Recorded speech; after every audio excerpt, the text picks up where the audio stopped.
Hello, Surabhi किचनमध्ये तुमचं स्वागत आहे। चला आज आपण रसमलाई बनवूया।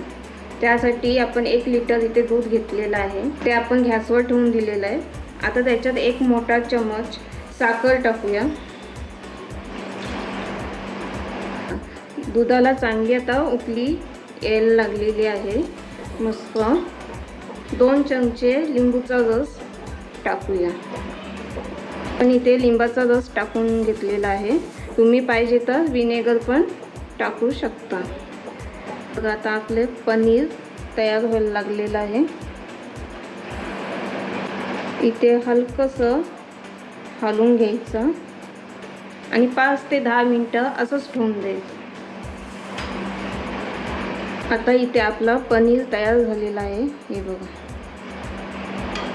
आता इथे मी एक पातेलं घेतलेलं आहे, त्याच्यावर चाळण ठेवलेले आहे आणि सुती कपडा टाकून घेतलेला आहे। आता हे पनीर आपण गाळून घेऊया।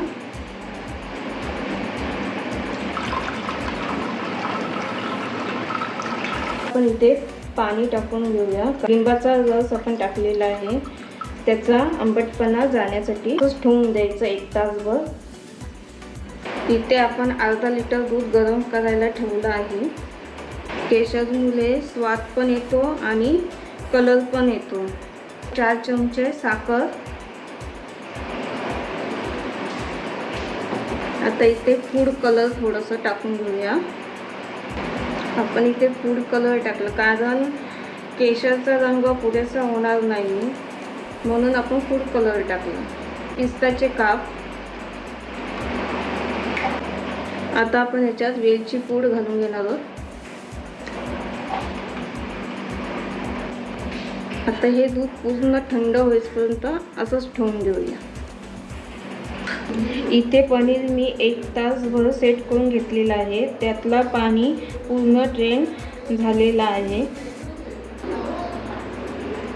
आणि हे फोडून घ्यायचं। असं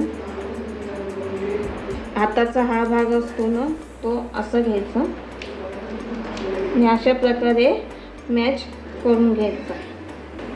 थोडं थोडं घ्यायचं आणि पूर्ण असं मॅच करून घ्यायचं। याचं तेल सुटेपर्यंत आपण एकजीव करून घ्यायचं। इथे मी 1 चमचा मैदा घेते। मैदा ऑप्शन आहे, तुम्हाला घ्यायचं असेल तर तुम्ही घेऊ शकता, नाही घेतलं तरी चालेल। आता इथे आपलं पनीर झालेलं आहे तयार। आता आपण छोटे छोटे लोले करून घेऊया। असे छोटे छोटे लोले करून घेऊया।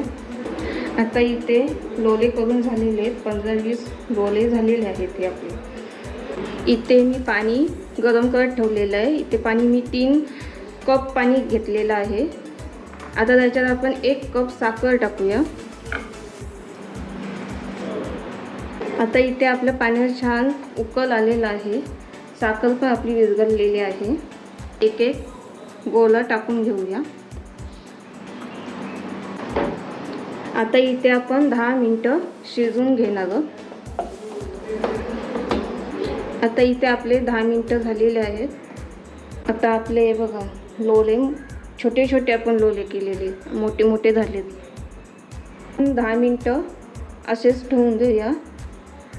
थोडंसं थंड झालं की काढून घेऊ। आता इथे मी थंड पाणी घेतलेलं आहे। आता आपण एक अलगद उचलून घेऊ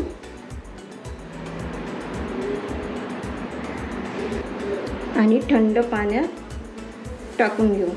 थंड पाण्यात टाकल्याने कुकिंग प्रोसेस पूर्ण थांबते, मऊ होण्यास मदत होते। आता आपण एक घेऊन असं अलगद दाबून त्यातलं पाणी काढून घेणार आहोत आणि या रसमलाईमध्ये टाकून घेणार आहोत। हे बघा आपले रसमलाई तयार आहे। यात 2-3 तास असंच बाहेर ठेवणार आहे, फ्रीजमध्ये ठेवायचं नाही, बाहेर ठेवून द्यायचं आहे। आता इथे 2-3 तास झालेले आहेत। आता आपण बघूया। आपली रसमलाई तयार आहे। ही बघा आपली रसमलाई तयार आहे। तुम्हाला रेसिपी आवडली असेल तर लाईक करा, शेअर करा, सबस्क्राईब करा आणि कमेंटमध्ये पण मला सांगा।